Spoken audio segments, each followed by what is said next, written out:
Akamoltan kabajamtoota hordoftoota miidiyaa madda nageenyaa oduu har'aaf qabannee dhiyaanne isinitti muunqassi faana turan jirse wallooti.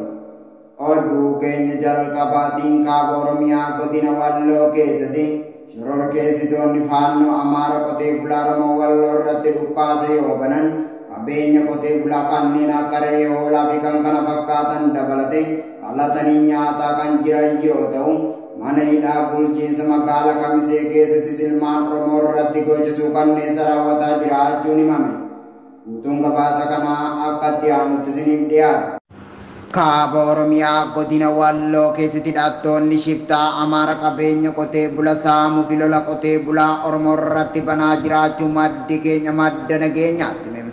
Gareen shororkeessitoota faannoo Amaara fi kaabinoonni godina Walloo kan qotee bulaa Oromoo irratti gochisuu kanneessa raawwataa jiran yoo ta'u, ABO Shalee lolla jechuun qotee bulaa Oromoo Walloo irratti guyyaa guyyaan dhukaasa banaa jiraachuun dhaga'ame. Godina Walloo aan harxummaa fursee bakka addaa jabaa yookaan karra murtuu jedhamtutti finxaaleeyyiin Amaara kan jibbaa guddaa ilmaan Oromoo Walloo irraa qabdu guyyaa dheengaddaa fi kaleessa dhukaasa meeshaa gurguddaa qotee bulaa Oromoo irratti banuun guyyaa guutuu ergaa qotee bulaa lolaa oolanii booda re'ee fi hoolaa qotee bulaa qalachuun nyaataa akka oolan jiraattonni onichaa madda nageenyaatti himanii jiru. Shororkeessitoonni faannoo Amaara kun kan ammaan dura gocha sanyii duguuggaa qotee bulaa Oromoo Walloo irratti raawwataa turan namoota nagaa jumlaan rashanaa turan ammas kaayyoo isaanii san qabatanii kan qotee bulaa irratti duulaa jiran ta'u qotee bulaan Oromoo Walloo irra deddeebiin himataa jiran akka maddi keenya gabaasanuuf laati jedhutti hidhattoonni shiftaa Amaara kun kallattii aan harxummaa fursee fi dawwee harawaa irratti xiyyeeffachuun gama harxummaa furseetiin lola qotee bulaa Oromoo irratti kan banaa jiranii fi re'ee fi kan kana fakkaata saamanii qalanii yoo nyaatan aana dawwee harawaa keessatti shamarran Oromoo dararuu fi qotee bulaa Oromoo uranii yookaan godaanii jiraachaa jiru. Halkan gadi baasuun dararaa guddaa kan irraan ga'aa jiran ta'uu dubbatu maddi keenya gabaasanuuf laate. Haaluma kanaan lolli kaaba Itoophiyaatti jalqabame dhaabbatee jira. Kottaa dhaqnee lafa san daawwannaa fi namoota achi jiran gara aganda isaaniitti simanna jechuun qotee bulaa dirqamaan gara adda waraanaatti geggeessaa jiraachuun beekame. Qotee bulaan Oromoo Walloo tokko akkas jechuun ergaasaa dabarfatee jira. Lolli kaaba biyyattiitti geggeeffamaa jiru kun nun ilaallatu achi dhaqne harka diinaatti du'u irra ulaa keenya irratti duune awwaalcha argachuu nuuf wayya. Hadaraa Oromummaa ilmaan Oromoo Walloo waan ammaan dura darbee yaadadha. Lola kana irratti hirmaattanii ganda keessan irratti wal ijaaraati ulaa keessan eeggadhaa ergaa jedhu dabarfatee jira. Odeeffannoo dabalataan hidhattoonni magaalaa Kamisee keessa jiraatan irratti gochisuu kanneessa raawwatamaa jiraachuun beekame. Godina Walloo bulchiinsa magaalaa Kamisee keessatti ilmaan Oromoo Walloo xiqqaa hanga guddaatti hidhamanii jiran irratti gochisuu kanneessa raawwatamaa jiraachuu maddi keenya madda nageenyaatti hime. Mana hidhaa bulchiinsa magaalaa Kamisee keessatti sheekoolii amantaa musliimaa barsiisan barsiisaa dhaloota qubee artistoota Oromoo Walloo fi shamarran dabalate hidhaa keessa diraramaa akka jiran isiniif gabaasnee jirra. Haaluma kanaan fiinxaaleeyyiin Amaara kan faannoo ofiin jettu karoora mootummaa naannoo Amaara galmaan ga'uuf jecha maqaa ganda sakatta'aa jedhuun guyyaa guyyaan ilmaan Oromoo Walloo hidhaatti guuruu yeroo ammaa kana warra mana hidhaa keessatti yeroo dheeraa dararamaa turan badii takka qabaatanii osoo hin taane Oromummaa isaanii qofaaf yakkuun ukkaamsanii dhukkuboota gosa garaa garaatiif saaxilamanii osoo jiranii halkan gadi baasuun uleenis tumanii miidhaa jabaarraan gaa jiraachuu maddi nageenya odeeffatee jira.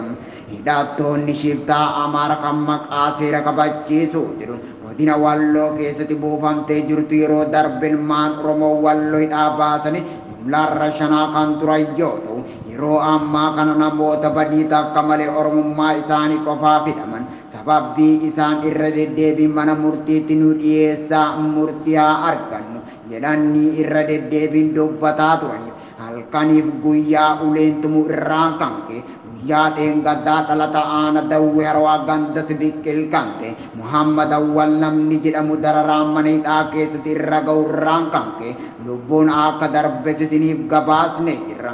Akkasumas fuula miidiyaa hawaasaa torban kana keessa hidhamtoonni bulchiinsa magaalaa Kamisee keessatti hidhamanii jiran mana murtiitti dhiyeeffamuun himata garaa yoo himatan akkasumas miidhaa mana hidhaa keessatti irra ga'aa jiru mana murtiitiif yoo himan maaliif mana murtiitti himtan jechuun poolisii federaalaa dabalate namootni 73 mana hidhaa keessa ilmaan Oromoo Walloo badii takka malee hidhamanii dararamaa jiran gadi baasuun namoota 75 gadi baasuun uleen akka tumanii laaffisan maddi keenya madda nageenyaatti yoo himu miidhaan cimaanis akka irra ga'ee jiru eeree jira. Yeroo ammaa kanatti hidhamtoonni mana hidhaa bulchiinsa magaalaa Kamisee keessa jiran uleen tumamuu irraan kan ka'e du'aaf jireenya gidduutti akka argamu dubbatu maddi keenya gabaasanuuf laate. Ilmaan Oromoo Walloo badii takka malee Oromummaa isaanii qofaaf shanee waliin hidhata qabduuf ilmaan keessantu bosona jira jechuun namoota nagahummaatu keessa hin jirre kan jiruuf jireenya isaa geggeeffachaa jiru. Hidhaatti ukkaamsanii karoora mootummaa naannoo Amaaraa galmaan ga'uuf jecha gocha suukanneessa ilma namaa irratti raawwatamuun hin malle irratti raawwataa akka jiran jiraattonni magaalichaa madda nageenyaatti himanii jiru. Ergaan ilmaan Oromoo Walloo mana hidhaa keessa jiraniif dirmadhaa jedhu qotee bulaa Oromoo Walloo irraa darbaa jiran. Ajjeecha suukanneessaa Gamsaatti raawwatame ibsa dhalattoota magaalaa Gamsaa fi naannoo ishee irraa kenname. Ibsa dhalattoota magaalaa Gamsaa fi naannoo ishee irraa kenname. Ajjeecha Gamsaatti raawwatame ilaalchise. Magaalaa Gamsaa godina Horroo Guduruu Wallagga aanaa Amuura jalatti argamti. Magaalaa kana jala saraddaaleen 17 oltu kan argamu yoo ta'u ummatoota baay'inaan 50,000 ol taantu keessa jiraatan.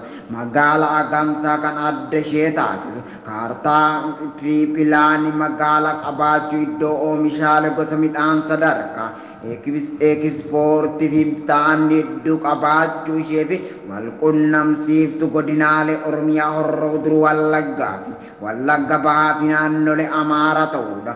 Magaalli kun daandii kallattii 3 Wallagga Bahaa Horroo Guduruu fi naannoo Amaaraa kan walqunnamsiistu waan taateef daldala baay'ee mijattuudha. Konkolaataa magaalaa Naqamtee irraa ka'ee gara naannoo Amaaraa Buuree fi Bahar Daar deemuu akkasumas kan naannoo Amaaraa irraa fi gara Naqamtee deebi'u iddoo ciree fi laaqanna ishee magaalaa Gamsaa ergaa godhatee booda imala itti aanu geggeesse. Dabalataanis keellaan guddichi daangaa Oromiyaa Amaaraa wal qunnamsiisu magaalaa Gamsaatti waan argamuuf godinoota aanaa Amuuru jala jiran keessa gandi gaalii guddaa sababuun beekamaadha.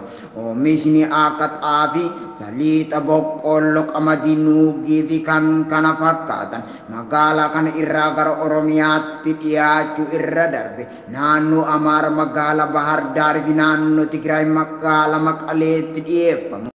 Fiinxaaleeyyiin Amaaraa lafa Gamsaa hedduu madda galii mijattuu taate irraa dhamdhamanii arganiiru. Kanarraan kan ka'e fedhiin naannoo sana of jala galchuuf qaban guddaadha. Uummanni magaalaa Gamsaa seera kabajuun barattootni amanuu fi keessummoo simachuun beekamaadha. Uummatoota naannoo Amaaraa irraa kaanii gara Oromiyaa seenanii kan kana bara mootummaa Haile Sillaasee fi Dargii gara magaalaa kanaa qubatanii fi lafa isaa irraa qoode baay'eef nagaa fi jaalala waliin jiraachaa tureera. Alagaa ilkaan malee garaa isaa hin argani. Akkuma jedhan fiinxaaleeyyiin Amaaraa naannoo Gamsaatti argamuun uummata ajjeesuu fi buqqisuun jibbaa uummata Oromoof qaban ifaa fi ifatti agarsiisaniiru. Amajji bara 2020 irraa eegaluun uummata keenya naannoo magaalaa Gamsaa kan ardeelee ilaalamu Jaboo, Daabboon, Rigaatee, Sammoo, Gurree, Dinkii, Cinnaatti, Hoofii, Wallimuu, Maddiilee, Horee, Bilii fi kan kana fakkaatan keessatti argaman fiinxaaleeyyiin Amaaraa buqqisuun gara magaalaa Gamsaatti galchaniiru. Buqqaatonni kunis waggoota 2 furmaata tokko malee hojii dhabeeyyii ta'anii beelaaf saaxilamanii jiru. Fiinxaaleeyyiin Amaaraa kun leenjii waraana gahaa qabanii fi deeggarsa meeshaa fi loojistikii mootummaa naannoo Amaaraa fi Xaaliyyi Amaaraa federaala mootummaa naannoo Oromiyaa fi naannolee biroo keessa jiran irraa argatanii fayyadamu.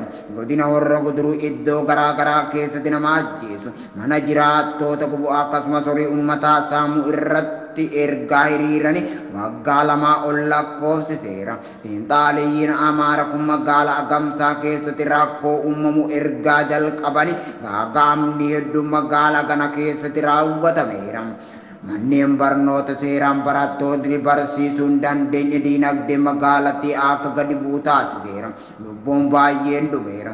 Horii fi saawwan hedduun saamamaniiru. Daandiiwwan cufan ta'uu isaanii irraa kan ka'e namootni daldala irratti hiriiruun hojjetee akkasumas manneen nyaata keessa hojjechuu jiraatan rakkoomaa keessatti galaniiru. Lafti qonnaa hedduun uummata qotachuuf yeroo bahu humna kanaan waan ajjeefamuuf bosonaan uwwifameera. Tajaajilli uummataaf godhamu kanneen akka xaa'oo, sukkaara, zayitii fi kan kana fakkaatan bakka sanitti akka hin kennamneef danqaan godhameera. Kun immoo uummanni naannoo sana jiraatu hamileedhaan akkasumas xiinsammuudhaan miidhama keessa akka galu godheera. Kun kanaan otoo jiru gaafa Hagayya 30 bara 2022 humnoonni Xiinxaliyyi Amaaraa godina Wallagga Bahaa Aanaa Kiraamu iddoo Haroo jedhamu irraan ka'uun uummata magaalaa Agamsaa lakkoofsaan 62 ol ta'an rasaasaa fi ibiddaan gubu ajjeesanii kan 70 ol ta'an immoo madeessaniiru. Dabalataanis baankiin Awaash mana qopheessa magaalaa Agamsaa, baankii Siinqee, baankii hojii gamtaa Oromiyaa dukkaana uummataa fi mana ijaare ergaa saamanii booda ibiddaan barbadeessaniiru. Nuyoosoo ogummaa keenya sabaaf sablammoota biyya keenya karaa iftoomina qabuu fi walqixxummaadhaan tajaajillu gareen mootummaa humna maatii keenya dhabamsiisee qe'ee keenya dhaaluuf warraaqu. Kana deeggaruun isaa baay'ee nu gaddisiiseera. Nuti yeroo rakkoo Xiinxaliyyi Amaaraan uumaa jiran kana waggoota 3 oliif maatii keenya irraa addaan cinnee jirra. Mootummaan naannoo Oromiyaa Xiinxaliyyi Amaaraa Oromiyaa keessa ta'anii uummata keenya darraa jiran kana callisee ilaaluun isaa abdii nu dhawweera. Uummattoonni Oromoo naannoo garaa garaa jirtan akka nuuf birmatan ajjeechaan nuti dhalattootni magaalaa Agamsaa fi naannoo ishee kan kutaa biyyattii garaa garaa keessa jiraannu ibsa ejjennoo keenya akka armaan gadiitti dhiyeessineerra. Tokko Xiinxaliyyiin Amaaraa godina Wallagga Bahaa Aanaa Kiraamu ganda Haroo keessa jiraachuun haala suukanneessaa ta'een uummata keenya ajjeesaa fi buqqisaa jira. Hatattamaan tarkaanfiin seera qabachiisuu fi barsiisaa ta'e akka irratti fudhatamu qaama dhimmi isaa ilaallatu gaafanna. Lama uummattoonni naannoo magaalaa Agamsaa kan akka Jaboo Daabboon, Rigaatee Sammoo, Gurraa Dinkii, Timiddiiti Hoofi, Wallii Lammuu Madaallee Haaloo Dilii fi godina Horroo Guduruu gandoota garaa garaa irraa bara 2020 irraa jalqabuun kan buqqee isaanii takkan deebineef akka godhamu akkasumas horii isaanii Xiinxaliyyi Amaaraan saamame akka deebi'uufii fi qaamni dhimmi isa ilaallatu hundi gahee isaa akka ba'atu gaafanna. Sadi karaa magaalaa Agamsaa Kiraamuu fi Agamsaa Shaambuu wal qaxxaamursiisu kan Xiinxaliyyi Amaaraadhaan adda cite tattamaan akka nuuf deebi'u. Afur magaalaan Agamsaa humnoota Xiinxaliyyi Amaaraadhaan marfamte waan jirtuuf akka eegumsi karaa qaamni dhimmi ilaallatu godhamu. Dabalatees waajjiroonni mootummaa fi miti mootummaa duukaa bu'anii fi manni jireenyaa namoota dhuunfaa humnoota Xiinxaliyyi Amaaraatiin barbadeeffamanii qaamni dhimmi isaa ilaallatu akka deeggarsa godhu. 5 mootummaan naannoo Amaaraa saba isaa Oromiyaa keessa ta'e duguuggaa sanyii uummata Oromoo irratti raawwachaa jiru akka akeekkachiisuuf deeggarsa meeshaa waraanaa geggeessaa jiru hatattamaan akka dhaabu gaafanna.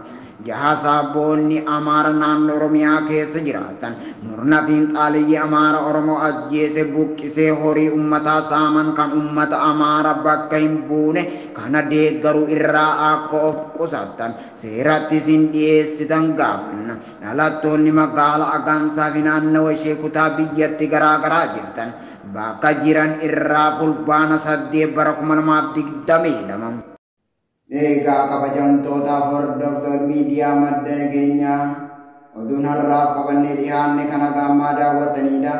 Qophiilee madda nageenyaa fan daawwachuu barbaadan Tiwiitara keenyaa fi yuutuubii keenya jala kaasanii jecha akka waan waliin turtaniif galatooma.